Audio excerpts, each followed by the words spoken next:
오늘 마태복음 22장 23절로 32절 말씀을 중심으로 예수 부활, 내 부활이라는 제목으로 함께 하나님의 말씀을 살피려고 합니다. 오늘은 부활주일입니다. 이 부활이라는 단어는요, 아나스타시스라는 헬라어 단어인데 이게 두 단어가 합성된 말입니다. 이 아나라는 말은요, 위라는 뜻이에요. 위로. 그 다음에 이스테미라는 단어는요, 동작이 끝날 때까지 꼿꼿하게 서 있는 것을 뜻해요. 그러니까 죽은 자가 일어나서 꼿꼿하게 살아있는 그런 상태를 이 아나스타시스라는 단어로 표현을 한 것이고, 우리말로는 부활이라고 번역을 했고요. 영어로는 resurrection이라고 번역을 해서 쓰고 있습니다. 죽어 누워있던 자가 다시 살아나는 것뿐만 아니라 그 살아난 자가 벌떡 일어나서 계속 활동하는 것까지 포함하는 단어가 이 아나스타시스 부활이라는 단어가 가진 뜻입니다. 그래서 신학에서는요, 단순히 죽었다가 다시 살아나는 이 소생과 이 부활을 구분을 합니다. 소생은 죽은 자가 그냥 살아나는 것, 그저 살아나는 것을 의미하지만, 부활은 죽은 자가 다시 살아나서 다시는 죽지 않는, 영원토록 사는 그런 것을 의미합니다. 그러므로 우리 예수님은 죽었다가 다시 살아 일어나셨고, 이제 두 번 다시는 죽지 않는 그런 분이라는 뜻이고요. 게다가 그것은 출발, 스타트에 불과하고, 예수를 믿는 우리까지도 모두 그러한 예수님의 부활에 참여하게 된다는 것이 성경이 말하는 분명한 진리입니다. 오늘 성경 본문은 부활에 관한 궁금증을 풀어주는 장면이 기록되어 있어요. 진보적이고 또 자유주의 신학을 따르는 사두개인들이 예수님께 와서 부활에 관하여 질문을 합니다. 본래 이 사두개인들은요, 부활을 믿지 않습니다.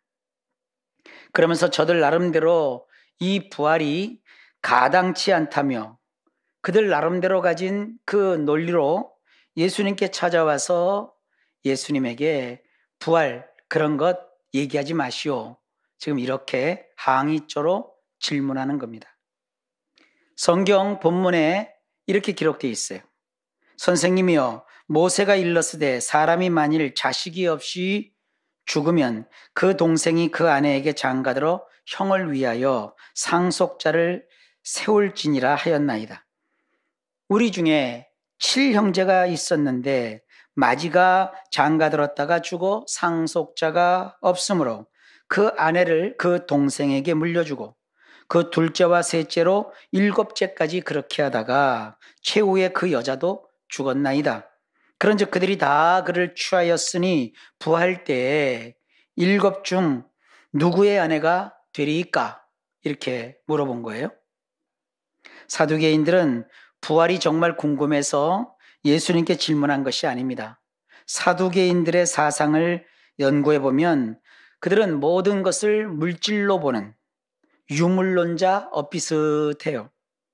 영혼도 없고 영혼이 없으니까 죽어서 있다는 그런 사후세계도 그들은 없어요. 예수님 당시 사두개인들은요, 정치 지도자와 그 당시에 지배적인 지주 그룹에 속해 있는 자들이었습니다. 그래서 그저 눈앞에 펼쳐 있는 현실과 재물이 그들의 삶의 전부였고요. 천사니 영적인 신비니 이런 것은 다 부정을 했습니다. 내 마음대로 자유롭게 살면서 하고 싶은 것 마음껏 하고 누릴 것 다 누리는 그런 식으로 삶을 사는 자들이었습니다. 그런 자들이 예수님께 와서 지금 시비를 걸고 있는 거예요. 예수님 보아하니 당신은 나이도 젊은데 사람들에게 그렇게 헛소리나 틱틱하면 안 됩니다. 무슨 있지도 않는 천국이니 영생이니 부활이니 그딴 것을 사람들에게 자꾸 강조하는 건 그건 잘못된 거 아닙니까? 우리가 지금 당신을 생각해서 찾아왔으니 우리 말을 좀 듣고 생각을 바꾸십시오. 이런 투예요. 그러면서 가짜않게 모세가 시내산에서 받은 율법의 창시자이시며 온 우주 만물을 창조하신 예수님을 몰라보고 예수님 앞에서 까불까불 나불나불 데리고 있는 거예요.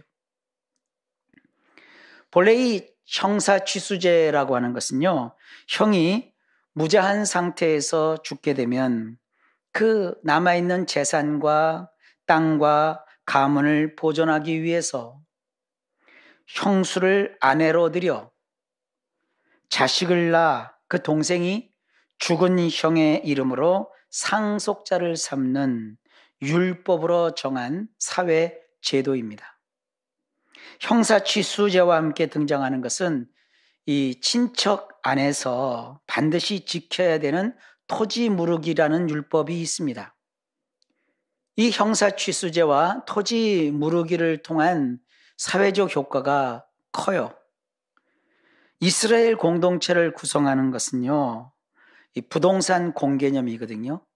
우리야 땅을 쉽게 사고 팔고 이 부동산을 재테크로 사용을 하지만 이스라엘은 그럴 수가 없는 거예요. 이스라엘은 12지파가 있는데 그 지파별로 정해준 구역이 있고요. 그리고 땅이 있어요. 그 구역을 이렇게 경계하는 지게표를 함부로 옮기면 큰일 납니다. 그래서 이스라엘은요, 처음부터 부동산 공개념이 있던 나라고요. 그리고 그들을 구성하고 있는 12지파 각각에게 하나님이 나름 주신 언약들이 있거든요. 그 언약들을 흐트러짐 없이 보존하고 성취하는 그런 효과가 이 형사취수제와 토지무르기 제도를 통해서 이어지는 거예요. 심지어 이 형사취수제와 토지무르기를 배경으로 쓰인 성경이 구약의 룻기입니다.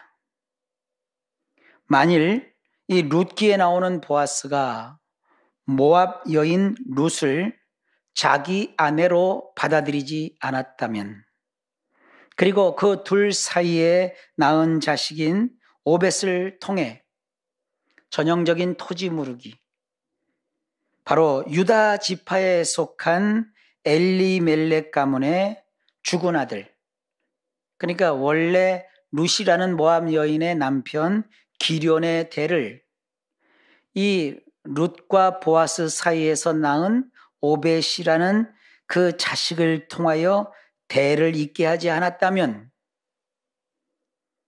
결국 오벳이 이새를 낳고 또 이새가 다윗을 낳았거든요. 그리고 그 다윗의 후손으로 누가 오셨죠? 우리 예수님이 오셨단 말이에요. 이러한 메시아의 계보가 중간에서 끊기고 말았을 거예요. 그러니까 그 대가 끊기면 오늘날 예수 그리스도가 이 땅에 오셔서 십자가를 지시고 또 못 박혀 피 흘리시고 장사하신 바 되셨다가 사흘 만에 부활하시고 우리의 구원을 이루신 다음 하늘로 오르셔서 자기의 그 이루신 구원을 성부 하나님께 보이시고 하나님 보좌 우편에서 오늘날 우리를 다스리는 이와 같은 일이 불가능해진 거예요. 그래서 우리가 볼 때는 한 사회 통념이고 통속이고 고대인들의 어떤 풍습 같은 이 형사취수제와 토지무르기 제도가 우리 주 예수 그리스도께서 이 땅에 오셔서 구원을 이루시고 우리가 예수를 믿는 그리스도인, 하나님의 자녀, 그리고 저 영원한 천국까지 이어지는 굉장히 중요한 역할을 하는 율법의 제도거든요. 다시 말해 형사취수제는 결국 예수님이 이 땅에 오시기까지, 예수님이 오시면 마귀는 완전히 쫄딱 망하는 거거든요. 그러니까 마귀가 혈안이 되어서 예수님이 이 땅에 오시는 그 모든 경로를 차단하는 데 혈안이 되어 있거든요. 이 마귀는 갖은 계략과 술수로 예수님 오시는 이 메시아가 오시는 것을 방해했거든요. 그리고 메시아의 가문이 이 땅에 제대로 대를 잇지 못하도록 마귀가 굉장히 많은 일들을 했어요. 하나님은 그렇지만 이 메시아의 가문을 유지하고 보존하시기 위해서 모세 이후 율법으로 약 1500년 동안 하나님의 그 계획을 이루시기 위해서 정말로 필요한 이 형사취수제를 통하여 일하셨어요. 이 형사취수제는 영원한 것이 아니고요. 예수님이 오실 때까지 반드시 이스라엘 사람들에게 필요했던 그러한 제한적인 조치였다고 보시면 돼요. 형사취수제는 그저 고대 근동 지역에서 무슨 미개했던 고대인들이나 따랐던 문화풍습이 아니라고요. 하나님이 고대 사회에 적극적으로 개입하셔서 메시아이신 예수님을 이 땅에 보내어 우리의 구원을 완성하시기 위한 선제적인 조치였어요. 성경을 조금만 면밀하게 연구하고 살피면 다 알 수 있는 이런 내용을 사두개인들은 전혀 신경을 쓰지 않았어요. 그러면서 엉뚱하게도 너무나 중요한 기독교의 핵심 가치인 이 부활에 대하여 부활이 없다는 억지 논리를 펴는데 이 형사치수제를 예로 들면서 자기들의 주장을 펼치고 있는 거예요. 이에 대하여 우리 주님께서 단호하게 말씀하십니다. 너희가 성경도 하나님의 능력도 알지 못하는 거로 오해하였도다. 부활 때에는 장가도 아니 가고 시집도 아니 가고 하늘에 있는 천사들과 같으니라. 그러면서 부활 신앙에 관한 아주 중요한 진리를 알려주십니다. 죽은 자의 부활을 논할진대 하나님이 너희에게 말씀하신 바 나는 아브라함의 하나님이요 이삭의 하나님이요 야곱의 하나님이로라 하신 것을 읽어보지 못하였느냐. 하나님은 죽은 자의 하나님이 아니요 살아있는 자의 하나님이시니라. 우리 인간의 시간으로 따지면 아브라함 그리고 그 자식 이삭 그리고 그 자식 야곱, 이들은 예수님 시점으로 보면 모두 과거에 있었던 과거의 사람이고 과거의 인물이에요. 그런데 예수님은요, 그 당시에 현재형으로 이 세 사람 모두 한 사람씩 현재 그 앞에 있는 자들처럼 언급을 하세요. 나는 현재 아브라함의 하나님이요, 현재 이삭의 하나님이요, 현재 야곱의 하나님이다. 이런 식으로 표현을 하세요.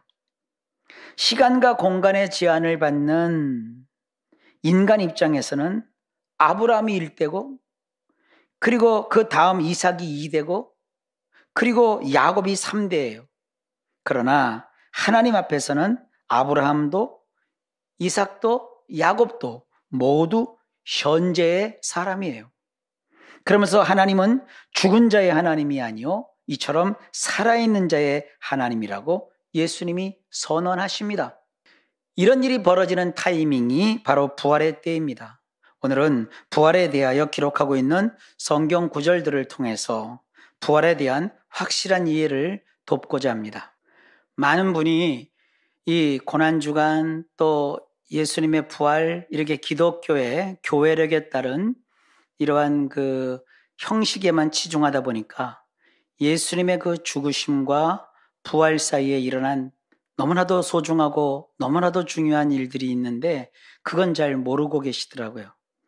자, 부활 전에 예수님께서 십자가에서 운명을 하실 때 이런 일이 벌어졌어요. 마태복음 27장 50절입니다. 예수께서 다시 크게 소리 지르시고 영원히 떠나시니라.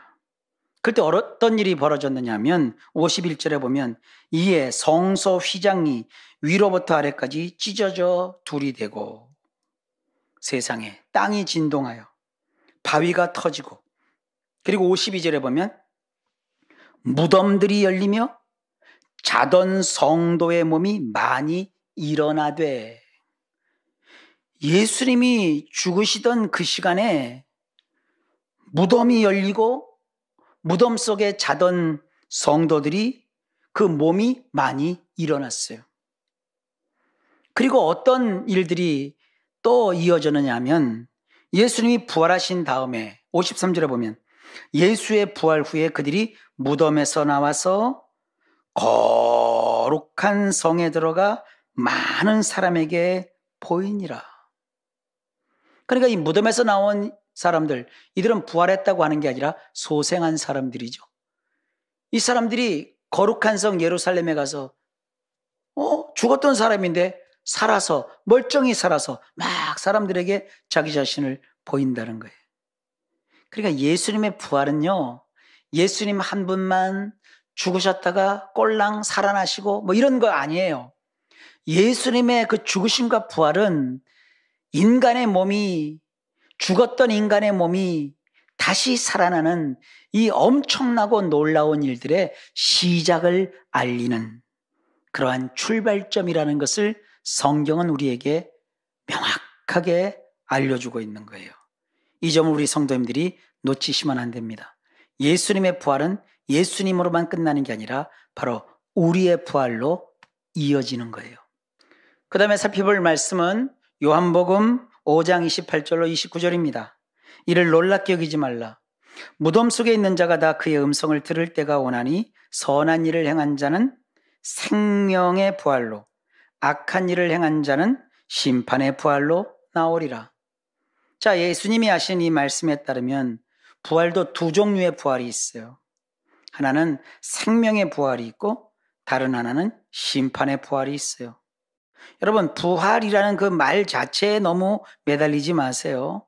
부활은 제가 서론에도 말씀드렸지만 죽었다가 다시 일어나서 다시는 죽지 않는 거예요. 그런데 생명의 부활을 해야지 심판의 부활을 하면 안 돼요.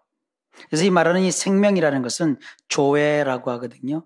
제가 이 조회를 참 많이 강조하고 우리 성도님들에게 설교를 했어요. 이 조회라는 말은요, 생명력이 넘치는 삶을 뜻해요. 그러니까 죽은 자가 부활했다고 해서 다 이런 생명의 부활을 하는 것이 아니라 선한 일을 행한 자는 이런 생명의 부활을 한대요. 이 생명의 부활이라는 말은 뭐냐면 영원한 생명, 영생을 누리며 기쁘고 즐겁고 행복하게 지낼 수 있는 그러한 부활을 뜻하는 것이고요. 그 다음에 심판의 부활이 있는데 여기서 나오는 이 심판이라는 단어는요, 크리시스라는 헬라어인데 이것은 정죄를 위한 심판을 뜻하는 거예요. 그러니까 재판을 받아서 무죄냐 유죄냐 이걸 따지는 게 아니라 이 재판을 받는 사람은 다 유죄예요. 유죄인데 형량이 달라지는 거예요. 그 달라진 형량에 따라서 영원히 죽지 않고 용서가 없고 또다시 제2회 갱생할 수 있는 기회조차 없는 그런 영원한 형벌로서의 부활이 있다는 거예요. 여러분, 어떤 부활에 우리가 참여하는 자일까요? 예수를 믿는 사람은요, 이 심판의 부활과는 전혀 상관이 없어요. 예수를 믿는 사람들은 다 생명의 부활에 참여해서 주님이 주시는 영원한 생명을 누릴 수 있는 거예요. 이 예수님이 직접 하신 말씀이에요. 우리는 예수님의 그 부활의 능력으로 생명의 부활에 참여하는 자인 것을 믿으시기 바랍니다. 그 다음에 요한복음 11장 25절로 26절입니다. 예수께서 이르시되 나는 부활이요 생명이니 나를 믿는 자는 죽어도 살겠고 무릇 살아서 나를 믿는 자는 영원히 죽지 아니하리니 이것을 내가 믿느냐. 자, 예수님은 예수님 자신에 대해서 두 가지를 말씀하세요. 하나는 나는 부활이다. 아나스타시스다. 또 다른 하나는 나는 생명이다. 나는 조회다. 아나스타시스. 죽었다 다시 살아나서 영원히 죽지 않게 되는 것. 그리고 생명, 이 조회는 영원토록 살맛나게 사는 이 생명력 넘치는 삶. 이 모든 것을 쥐고 계시는 분, 그분이 예수님이시라는 거예요. 그러니까 여러분들, 예수님은 우리를 생명의 부활로 이끄시고 그리고 그 넘치는 생명력으로 영생할 수 있도록 하시는 이런 위대하고 놀라우신 분이라는 거예요. 그러면서 이렇게 그 효과를 말씀하고 있습니다. 보세요. 나를 믿는 자는 죽어도 살겠고 그랬어요. 그래서 이 죽어도라는 이 단어는요, 누구나 죽는 그러한 몸의 죽음, 자연스러운 죽음. 이 자연에 태어난 사람들은요, 다 죽잖아요. 누구나 죽는 그 죽음을 뜻하는 단어고요. 이렇게 누구나 죽는 이 죽음을 죽는데 죽었다 해도 어떻게 되느냐? 살겠고 그랬어요. 그래서 이 산다는 것은요, 뭐 죽었다가 깨난다든지 죽었다가 눈만 탁 뜬다 이런 뜻이 아니라요. 짜오라는 단어인데 이것은 육체를 가지고 사는 그러한 삶. 죽은 자라도 자연에 의해서 자연사를 한 자, 이 세상에 죽는 모든 사람들이 다 여기에 해당하잖아요. 이렇게 죽은 모든 사람도 그 죽은 몸이 아니라 살게 되는 영원한 몸을 가지고 몸을 입고서 산다는 거예요. 그리고 또 한 가지는 무릇 살아서 나를 믿는 자라고 그랬어요. 그래서 무릇 살아서 할 때 이 살아서도 짜오라는 단어인데 이건 뭐냐? 현세에서 지금 육체를 가지고 살아가는 자, 그런 자가 어떤 상태냐? 예수님을 믿어요. 예수님을 믿으면 그 사람은 어떻게 되느냐? 영원히 죽지 아니하리라. 그래서 죽지 아니하리라는 단어도요, 조금 전에 말했던 죽었다는 단어와 똑같은 단어예요. 육체적으로 이제 죽지 않는다는 거예요. 그래서 예수님의 부활로 인해서 어떤 일이 벌어집니까? 예수님은 부활이시고 생명이시라고요. 그러니까 예수님 없는 부활, 예수님 없는 생명은 아무런 의미가 없는 거예요. 예수님은 어떤 권한을 가지고 계시고 우리에게 어떤 효과를 발휘하시느냐 하면, 자, 어떤 사람이 죽었어요. 몸이 죽었어요. 무덤에 있어요. 예수님은 부활이시고 생명이시라 그 사람을 살리셔요.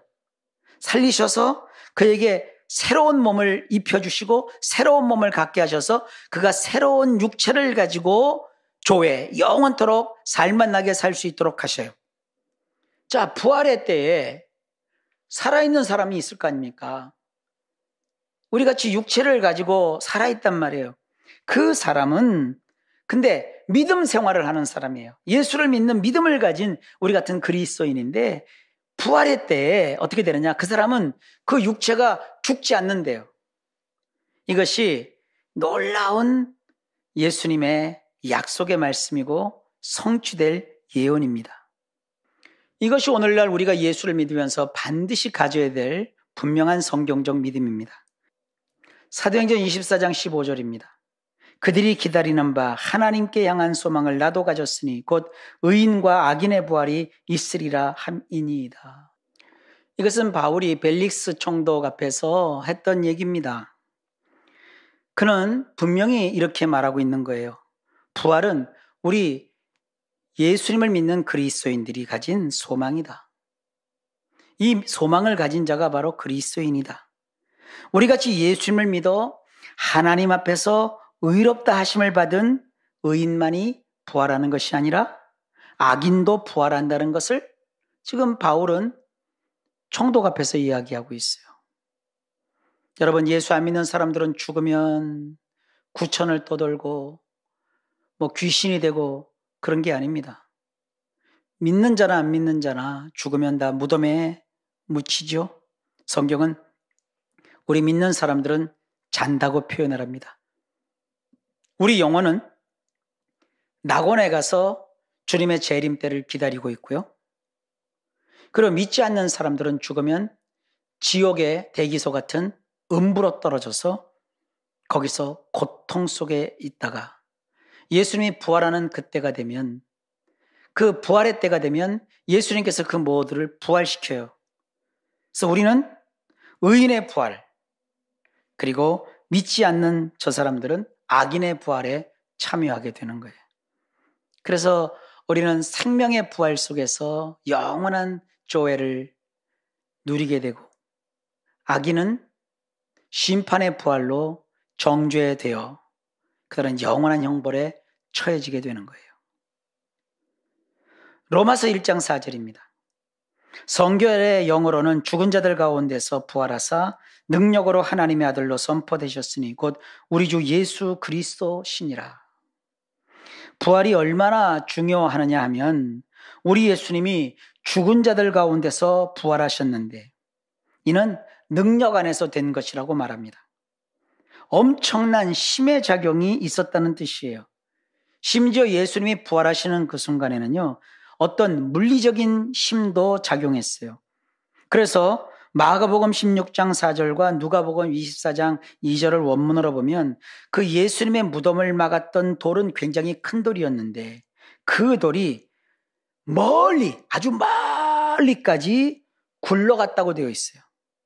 이런 물리적인 힘이 예수님이 부활하는 그 시간에 작용한 거예요. 이런 예수님의 부활 사건으로 인해서 어떤 일이 벌어졌느냐? 예수님을 비로소 하나님의 아들로 선포할 수 있었대요. 그래서 이 선포라는 말은요, 그렇다고 딱 규정하는 것을 뜻해요. 일종의 공식 임명식과 같은 거예요. 예수님이 오셔서 이 땅에서 수많은 자의 병을 고치셨어요. 귀신도 쫓아내셨어요. 기적도 행하셨어요. 죽은 자를 살리셨어요. 그런데 그런 것으로서 예수님이 하나님의 아들로 선포된 것이 아니라 공식적으로 예수님이 하나님의 아들로 선포된 것은 십자가에 못 박혀 죽으시고 죽은 자들 가운데서 부활하심으로써 비로소 예수님의 아들로 선포되셨어요. 부활은 바로 우리 예수님을 진정한 구주, 진정한 예수님이 되게 하는 아주 중요한 사건이라고 말하고 있는 거예요. 로마서 6장 5절입니다. 만일 우리가 그의 죽으심과 같은 모양으로 연합한 자가 되었으면 또한 그의 부활과 같은 모양으로 연합한 자도 되리라. 자, 그래서 같은 모양이라고 나와 있는데 이게 한 단어거든요. 호모이오마라는 단어인데 이것은 똑같은 경험. 쉽게 말하면 우리식으로 하면 카피, 복사 이런 뜻이에요. 혹은 닮은 꼴이라는 뜻이에요. 우리가 예수님의 죽음과 닮은 꼴, 복사판 이렇게 연합한 자가 되었다면 이 연합이라는 말은요, 동질성, 동일화 이런 것을 뜻해요. 그러니까 동질화라고도 하죠. 예수님이 죽으셨잖아요. 우리 역시도 예수님과 똑같은 그런 죽음의 경험, 그런 똑같은 닮은 꼴로서 우리도 역시 죽는다는 거예요. 예수님이 십자가에 죽으셨는데 우리라고 여러분 죽지 않겠습니까? 우리가 부활에 대해서 바른 신앙을 가지고 계셔야 돼요. 인간은 누구나 다 죽습니다. 그러나 다 죽는 인생인데 빨리 죽으려고 하지 마세요. 일부러 죽으려고 하지 마세요. 억지로 죽으려고 하지 마세요. 스스로 죽으려고 하지 마세요. 예수님이 십자가에 못 박혀 죽으신 것처럼 우리도 우리 인생 가운데 죽는다고요. 아프지 않다가 자연적으로 수명이 다 해서 죽는 것이 가장 행복하고요. 또 불의의 일들로서 우리의 생명이 끝나기도 해요. 어쨌든 어떤 모양으로든 우리가 죽잖아요. 근데 나 혼자 죽는 게 아니라 주님이 죽으신 것처럼 우리도 그러한 죽는 자가 된다 해도 주님이 부활하셨어요. 주님이 부활하셨으므로 그와 똑같은 같은 모양, 호모이오마 똑같은 경험으로 복사판으로 닮은 걸로 무덤에서 주님이 일어나신 것처럼 우리도 부활한다는 거예요. 이걸 믿으시라는 거예요. 예수님이 죽으셨는데 나도 역시 죽어요. 그런데 죽음에서 예수님이 부활하셨어요. 나도 똑같이 죽어도 다시 살아요. 이 부활신앙, 이걸 우리 성도님들이 다 가지셔야 합니다. 예수의 죽음, 그것이 내 죽음이고 예수의 부활, 그것이 내 부활입니다. 이런 신앙을 우리가 가져야 합니다. 여러분 인생을 살다 보면 다 고난 당하고 고생도 하죠. 그럴 때마다 나 홀로 이 고생을 왜 해야 되는가? 왜 나만 이런 어려움을 겪어야 되느냐? 이렇게 하지 마세요. 주님과 함께, 주님도 그런 고초를 다 겪으셨다고요. 그와 마찬가지로 부활 역시 우리 주님과 함께 우리도 주님처럼 부활하게 되는 거예요. 이런 신앙 꼭 가지시기 바랍니다. 그래서 예수 믿는 사람들은요, 어렵고 힘들다고 포기하거나 끝내지 않아요. 어려울 때마다 우리 예수님 나와 똑같은 경험을 하셨어. 나도 지금 예수님이 겪은 이 고초를 겪고 있는 거야. 나는 그저 카피본이지 뭐. 제가 우리 성도님들 어디 아프거나 힘들 때마다 찾아가서 하는 얘기가 제일 일성이 뭡니까? 예수님 생각하세요. 주님 십자가 고통을 생각하세요. 몸이 여기저기 아프고 욱신욱신거려요. 왜 나만 이렇게 아파야 돼? 왜 나는 이렇게 버림을 받아야 돼? 하나님 왜 나를 기억하지 않습니까? 그러지 마시라고요. 예수님도 십자가에서 욱신욱신거리셨는데 얼마나 아프셨을까? 예수님의 그 통증과 고통에 비해서 내가 지금 겪는 것은 아무것도 아니야. 여러분 이렇게 생각하시면 돼요. 그렇게 살아가는 그런 인생관을 갖고 그런 자세로 인생을 사는 우리들에게 남은 것은 뭐냐? 예수님이 찬란하게 부활하신 것처럼 우리도 부활한다는 거예요. 이 부활신앙을 가지면 현실의 어려움 거기에 넘어가지 않습니다. 여러분 죽기를 각오하고 달려드는 사람을 누가 이깁니까? 사람과의 경쟁 두려워하지 마세요. 하면 돼요. 예수님 죽으셨다 부활하셨는데 내가 이 일하다가 잘못되면 뭐 죽기밖에 더 하겠어요? 그런 신념과 투철한 의지를 가지고 어떤 어려움이 와도 우리 예수님을 믿는 이 신앙 안에서 예수님과 동일화, 동질화를 해서 같은 모양, 예수님도 이 고난 겪으셨어. 그런 예수님이 찬란하게 부활하셨어. 나도 부활할 거야. 나도 다시 일어날 거야. 나도 다시 회복될 거야. 장차 나에게 부활의 그 약속이 있는데 현실에서도 순간순간마다 부활하신 예수님이 나에게 능력을 주셔서 일어날 거야. 새롭게 될 거야. 풀릴 거야. 나에게 좋은 일이 생길 거야. 이런 믿음으로 부활신앙으로 세상을 살아가십시오. 부활을 신앙을 가진 사람은 이렇게 살아갑니다. 베드로전서 1장 3절입니다. 우리 주 예수 그리스도의 아버지 하나님을 찬송하리로다. 그의 많으신 긍휼대로 예수 그리스도를 죽은 자 가운데서 부활하게 하심으로 말미암아 우리를 거듭나게 하사 산 소망이 있게 하시며, 이 부활로 말미암아 부활신앙을 가진 사람에게는 산 소망이 있다고 말해요. 이 산이라는 단어는 짜오, 살아있다는, 생생하다는 뜻이고요. 소망은 엘피스라고 하거든요. 그러니까 이상과 상상 속에만 이렇게 무슨 야릇하고 멋진 어떤 것들을 갖고 있다가 삶에서 조금 힘들면 펑 하고 터지는 그러한 매갈이 없는 소망이 아니라 나로 하여금 인생을 살맛나게 하고 사는 것을 느끼게 하는 그런 소망을, 부활신앙을 가진 사람은 가진다는 뜻이에요. 고린도서 4장 7절로 10절입니다. 우리가 이 보배를 질그릇에 가졌으니 이는 심히 큰 능력은 하나님께 있고 우리에게 있지 아니함을 알게 하려 함이라. 우리가 사방으로 우겨쌈을 당하여도 쌓이지 아니하며 답답한 일을 당하여도 낙심하지 아니하며 박해를 받아도 버림받지 아니하며 거꾸러뜨림을 당하여도 망하지 아니하고 우리가 항상 예수의 죽음을 몸에 짊어짐은 예수의 생명이 또한 우리 몸에 나타나게 하려 함이라. 여러분 현실에서 억지로 슈퍼맨이나 원더우먼이 될 필요가 없어요. 내 안에 있지도 않은 신앙을, 굉장한 신앙을 내가 가지고 있는 것처럼 막 자기를 드러내려고 할 필요도 없어요. 우리는 이 진리의 말씀을 잘 깨닫고 그저 말씀대로 나름대로 순종하면서 사시면 돼요. 현실이 참 어렵고 힘듭니다. 그러나 부활신앙을 가진 사람은 이 어렵고 힘든 세월 속에서도 예수님과 나 자신을 동일시하며 어떠한 고난도 다 참고 견디시면서 결국은 부활의 영광을 한 몸으로 보여주신 예수님이 우리의 인생 속에 함께 하셔서 그 어떤 일도 다 감당하게 하실 줄 믿습니다. 아무리 힘들고 어려워도 또 몸이 아무리 약하고 피곤해도 이것은 다 고난을 경험하고 죽음을 경험하신 우리 예수님과 동일시하는 과정이다. 그리고 미래에 나는 예수님이 부활하셨기 때문에 다시 부활한다. 그래서 현실 속에서 전혀 굴하지 않고 삶을 살아갈 수 있습니다. 지금 참 인생이 어렵고 고달프죠. 포기하고 싶기도 하고 그만두고 싶기도 하고 이런 때입니다. 다른 거 아닙니다.